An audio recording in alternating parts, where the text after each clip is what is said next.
Hello friends, मैं हूं अजीज। आप देख रहे हैं मूवी स्टॉक चैनल, जिस पर आज मैं बात करने वाला हूं राइटर स्ट्राइक के साथ साथ सैग एफ्ट्रा की स्ट्राइक के बारे में। जी हां, एक और स्ट्राइक लगाई गई है, जिन सभी का पे ऑफ अब हॉलीवुड पर कैसे निकलेगा कैसे नहीं, चलिए उन सारी की सारी डिटेल्स पर बात करते हैं। लेकिन हाँ, हर बार की तरह एक छोटी सी रिक्वेस्ट के साथ, जो की है इस चैनल को सब्सक्राइब, वीडियो को लाइक और शेयर करने की।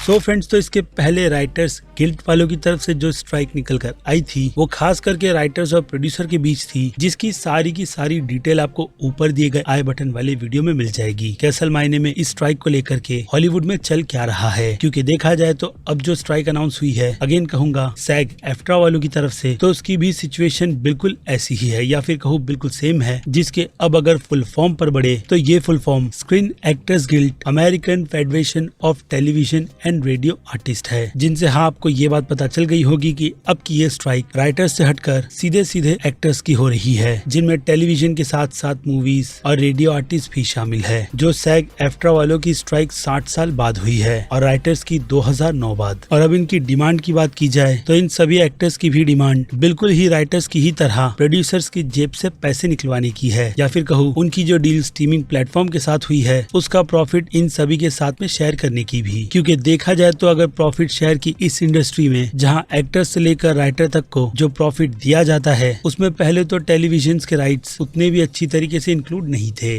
और उन्हें ही अपग्रेड करने के लिए साल 2009 में इसी तरीके की स्ट्राइक को अनाउंस कर आई थिंक 3 से 6 महीने लिए गए थे, जिसका इफेक्ट हॉलीवुड पर कंटेंट के नाम पर बहुत बुरे बुरे कंटेंट देख करके मिला था। और अब ऐसे में जहाँ राइटर्स की स्ट्राइक चल रही थी, तो उससे राहत यही निकल कर आ रही थी कि शायद से हो सकता है कि स्टूडियोज जल्द ही उनकी बात मानकर किसी न किसी तरीके की एक डील को सेटलमेंट कर पूरी तरीके से अपनी हामी इस स्ट्राइक को खत्म करने की दे दे। लेकिन अब वो चीज, जैसे कि मैंने कहा, दूर दूर तक होती हुई नजर नहीं आ रही। तो एक्टर्स की भी सिचुएशन कुछ उसी तरीके की अब इस लाइन में हमें होती हुई नजर आ रही है। क्योंकि अगर राइटर स्ट्राइक की सिचुएशन पर बढ़े, तो जिस तरीके की राइटर्स की कंडीशन है, उसे देखकर ऐसा ही लग रहा था कि बड़े बड़े प्रोड्यूसर्स उनकी इस शर्त को ना मानते हुए बस अपना अच्छा खासा टाइम लेंगे। क्योंकि राइटर्स की financial situation no doubt day by day काफी ज्यादा बुरी होती हुई चली जाएगी, जिसके रिजल्ट में उन्हें कभी ना कभी तो स्ट्राइक से हटकर काम पर आना ही होगा। और ऐसा ही कुछ बैकग्राउंड एक्टर के साथ भी होने वाला है, जिन्हें लेकर स्टूडियोज की तरफ से प्रपोजल, जिन स्टूडियो में हाँ Amazon, Netflix, Warner brother, Walt Disney और भी कई बड़े बड़े स्टूडियोज आते हैं, तो उनके इस प्रपोजल की बात की जाए तो बैकग्राउंड के जितने भी एक्टर्स हम अक्सर करके फिल्मों में देखते हैं, उन पर स्टूडियो का डिसीजन सैग वालों को यही था कि वो उन्हें डेली बेसिस पर बुलाकर बैकग्राउंड के हिसाब से स्कैनिंग करेंगे, ताकि आगे चलकर अगर उनके किसी प्रोजेक्ट में इन बैकग्राउंड एक्टर्स को यूज करना है, तो वो लोग बस लाइटनिंग का कमाल दिखाकर या फिर कहूँ एआई की मदद से उन्हें अपग्रेड कर किसी भी फिल्मों के बैकग्राउंड में डाल देंगे। इससे नो डाउट उनका पैसा ही बचेगा, और जो बैकग्राउंड एक्टर्स है उनका काम कम नहीं बल्कि हिसाब से बहुत ही ज्यादा कम हो जाएगा। तो इस पर भी ये स्ट्राइक चल रही है। बाकी रही बात बड़े बड़े एक्टर्स की, तो ओपनहाइमर की ऑलमोस्ट सारी कास्ट इस स्ट्राइक पर अपनी हामी भरने के लिए सीधे फिल्म के प्रीमियर को छोड़ करके इसे ही ज्वाइन करने के लिए निकल पड़ी है। बाकी अब देखना इंटरेस्टिंग यही रहेगा कि स्ट्राइक के चलते जो हॉलीवुड पूरा शटडाउन हो चुका है, वो और कितनी बुरी मार झेलेगा। क्योंकि अगर इसमें वार्नर ब्रदर्स की बात की जाए, तो उनकी हाउस ऑफ द ड्रैगन की सीरीज इस स्ट्राइक के चलते भी प्रोडक्शन को बिल्कुल भी नहीं रोकेगी, क्योंकि इस पर रूल यूके की गवर्नमेंट के हिसाब से यूएस का नहीं लगता। और इस शो की सारी कास्ट भी शायद उन्हीं चीजों को ध्यान में रखकर की गई थी, यानी कि यूके की।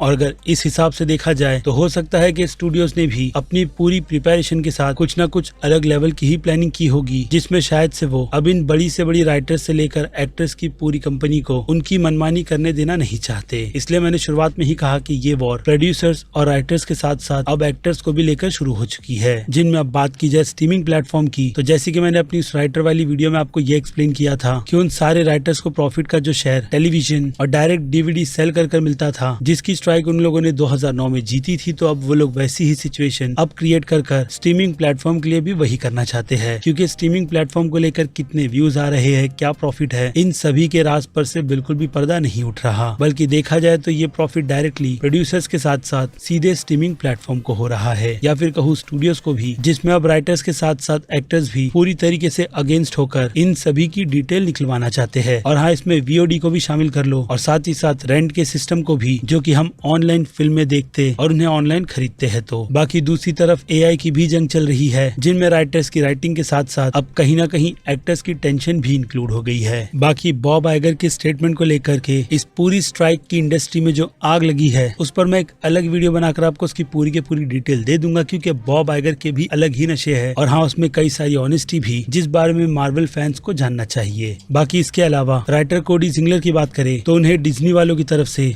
$396 पे किए गए थे, जिसके पीछे का रीजन है अगेन उनके पैशन के हिसाब से उनकी राइटिंग, जिस राइटिंग से उन्होंने या फिर कहूँ वाहियात राइटिंग से उन्होंने एमसीयू के यूनिवर्स में डेयरडेविल को इंक्लूड करवाया था। जी हाँ, मैं बात शी हल्क सीरीज की कर रहा हूँ, जो शो आज भी मेरी नजर में एमसीयू का एक नाइटमेयर है। और कोडी ने अपनी ये सिचुएशन सभी को बताते हुए यही बताया है कि राइटर्स की सिचुएशन फिलहाल के लिए हॉलीवुड में ऑन राइटिंग हिसाब से कितनी ज्यादा बुरी है, क्योंकि राइटिंग के इस तरीके के प्रोसेस को ऑन सेट भी लिखा कर अपग्रेड करवाया जाता है, जिस पर उन्हें इतनी कम पेमेंट उनके हिसाब से बुरी लगती है। बाकी आपका मुझे पता नहीं। और हाँ, अगर इसका इफेक्ट डेडपुल 3 फिल्म के प्रोडक्शन पर भी हुआ तो ज्यादा बिल्कुल भी मत चौंकिएगा, क्योंकि रियान रेनॉल्ड्स के साथ साथ ह्यूग जैकमैन सैग एफ्ट्रा के मेंबर भी है। खैर, तो अब देखते हैं कि आगे चलकर इन सभी स्ट्राइक्स का क्या पे ऑफ निकल कर आता है, क्योंकि दूसरी तरफ क्रिस प्रैट की छोटी मोटी अपडेट ही सही, उससे ये बात पता चल रही थी कि जल्द ही राइटर्स की ये स्ट्राइक खत्म हो जाएगी, लेकिन अब एक्टर्स की ये स्ट्राइक पता नहीं पूरे हॉलीवुड में क्या करवाएगी। जिन सभी पर अब फिर क्या बनती है आपकी राय, जो आप मुझे कमेंट में लिखकर बता सकते हैं, क्योंकि अब वक्त है मेरी तरफ से इस वीडियो को यहीं पर खत्म करने का। बाकी मैं हूँ Aziz, movie stock channel like share और सब्सक्राइब भूलना मत। मिलूंगा जल्द ही दूसरी किसी वीडियो में। Till then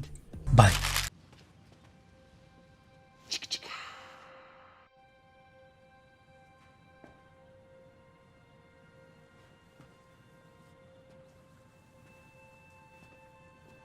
You're still here.